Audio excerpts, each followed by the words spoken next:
दोस्तों, जब देश आजाद हुआ तब भारत और पाकिस्तान का बंटवारा भी हुआ था, जिसमें मुस्लिम समुदाय ने अलग देश बनाने की मांग को लेकर पाकिस्तान बनाया था। जो हिंदू और मुसलमान साथ रहते थे वो आपस में बंट गए। लेकिन दोस्तों, आपको बता दें कि भारत के इतिहास के मुताबिक यहाँ मुसलमान धर्म शुरू से नहीं था। ये काफी समय बाद यहाँ आया था। यहाँ वो पहले सिर्फ व्यापार के लिए ही आते थे, वो भी अरब देशों से। लेकिन बाद में स्थितियां बदलती गईं और मुसलमान भारत आकर बस गए, जिसके बाद आज भारत की 14% आबादी मुसलमानों की है। आखिर कैसे हुआ मुसलमानों का भारत में आगमन, वो कैसे यहाँ बस गए, इस वीडियो में मैं आपको इसके बारे में ही बताऊंगा। तो वीडियो को बिना स्किप किए अंत तक जरूर देखिएगा। दोस्तों, इस्लाम धर्म के उदय के पूर्व अरबवासी मूर्ति पूजक थे। वो बहुत सारे कबीलों में बटे हुए थे। हर कबीले का एक नेता हुआ करता था। फिर 570 से 632 ईस्वी में मोहम्मद साहब का जन्म हुआ। तब उन्होंने इस्लाम नाम के नए धर्म की शिक्षा दी।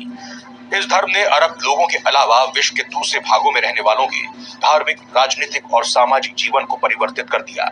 इसकी धार्मिक पुस्तक कुरान है, जिसे हर मुसलमान से अपेक्षा की गई कि वो दिन में 5 बार नमाज पढ़े, रमजान के महीने में रोजा रखे और दान करें। मोहम्मद साहब द्वारा प्रचारित इस्लाम धर्म को समझना और उसका पालन करना सरल था। जल्द ही ये धर्म सारे अरब में फैल गया और इसने लड़ाकू प्रवृत्ति वाले कबीलों को संगठित किया। सन 632 ईस्वी में मोहम्मद साहब की मृत्यु के बाद मुसलमानों को धार्मिक और राजनीतिक नेतृत्व प्रदान करने का उत्तरदायित्व खलीफा को मिल गया। खलीफा अरबी भाषा का शब्द है जिसका अर्थ है नायाब। मोहम्मद साहब के उत्तराधिकारियों को यह पदवी दी गई। 632 से 661 ईस्वी के मध्य 4 खलीफा हुए। खलीफाओं के काल में इस्लाम धर्म का तेजी से प्रसार हुआ। जल्द ही इस्लाम धर्म एक बड़ी राजनीतिक सत्ता बन गया। अरब वालों की सेना ने पश्चिमी एशिया, जॉर्डन, सीरिया, इराक, तुर्की और ईरान पर विजय प्राप्त की। उन्होंने उत्तरी अफ्रीका और दक्षिणी यूरोप के भी कुछ भाग विजय किए। लेकिन कहा जाता है कि भारत में इस्लाम आक्रमण से नहीं, बल्कि इस्लाम व्यापारियों और सूफियों से आया है। इस्लाम के भारत में आगमन से पहले वो सिर्फ यहाँ व्यापार करने के लिए ही आते थे। अरब देश के लोग यहाँ मसालों का व्यापार करने के लिए आते थे। अपने व्यापार को बढ़ाने के लिए केरल के राजा भीम द्वितीय ने यहाँ कीरामन जामा मस्जिद बनाई। इसमें अरब देशों का भी पैसा लगा। इसके बाद कई इस्लामिक धर्म के गुरु भी आए और अपना प्रचार किया। इतिहासकारों का कहना है कि भारत आने वाला सबसे पहला आक्रमणकारी मुसलमान मोहम्मद बिन कासिम था। ये 694 ईस्वी में ताइफ में पैदा हुआ था। वो बचपन से बहुत चालाक और बहादुर था, साथ ही वो बहुत खूबसूरत भी था। बताया जाता है कि सन 711 ईस्वी में स्पेन में मुसलमान दाखिल हुए थे। इसी साल यहाँ मुसलमानों के नागरिक जहाज को कुछ समुद्री लुटेरों ने बंधक बना लिया था, जिसे छुड़ाने की खातिर वो भारत आए। क्योंकि जिस जगह पर उनके पानी के जहाज को बंधक बनाया गया था, वो जगह सिंध के राजा ताहिर के राज्य में आती थी। कूटनीतिक और राजनीतिक प्रयास असफल होने के बाद बगदाद के हज्जाज बिन यूसुफ ने 17 साल की उम्र में बिन कासिम को छोटी सेना के साथ राजा ताहिर से युद्ध के लिए भेजा। राजा ताहिर और बिन कासिम के बीच हुए युद्ध में सिंध के राजा ताहिर को हार का मुंह देखना पड़ा। बस यहीं से भारत में इस्लाम का आगमन हुआ। दोस्तों, राजा ताहिर के लिए कहा जाता है कि सिंध के महाराजा के असमय देहांत के बाद उनके 12 वर्षीय पुत्र ताहिर सेन को गद्दी पर बैठा दिया गया था। राज्य की देखभाल उनके चाचा चंद्रसेन करते थे, लेकिन 6 साल बाद उनका भी देहांत हो गया।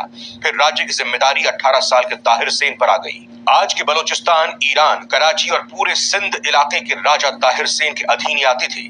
राजा ताहिर सेन एक प्रजावत्सल राजा थे और गौ रक्षक के रूप में उनकी ख्याति दूर दूर तक फैली हुई थी।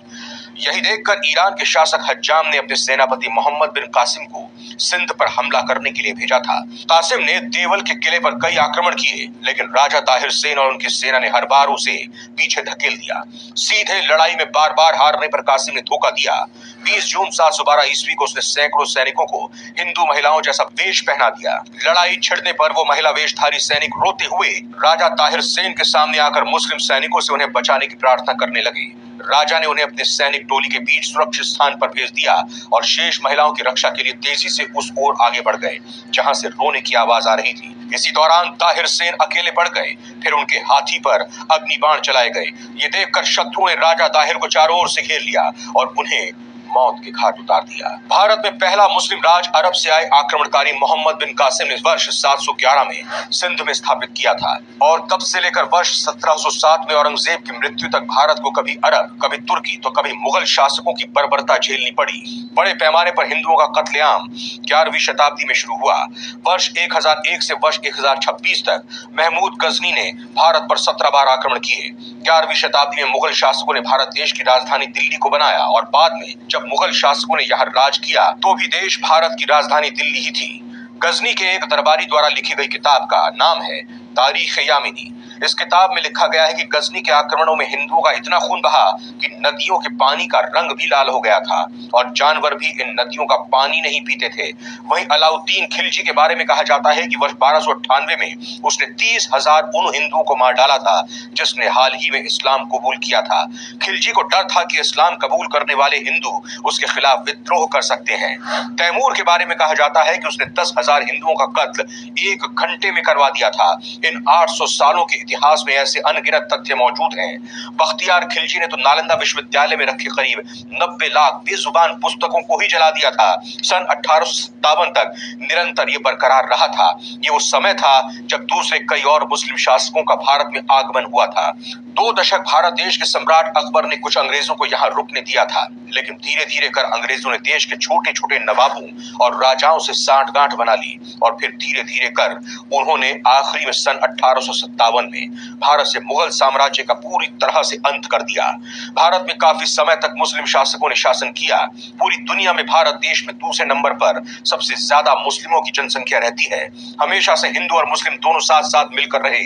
दोनों ने एक दूसरे को स्वीकार किया और दोनों के दिल में दोनों धर्म के लिए इज्जत और मोहब्बत पहले भी थी और आज भी है। दोस्तों, इस तरह से भारत में इस्लाम का आगमन हुआ। भारत पाकिस्तान अलग नहीं हुए होते तो यह संभव था कि भारत देश दुनिया का अकेला और पहला ऐसा देश रहता जहां मुस्लिम आबादी सबसे अधिक होती।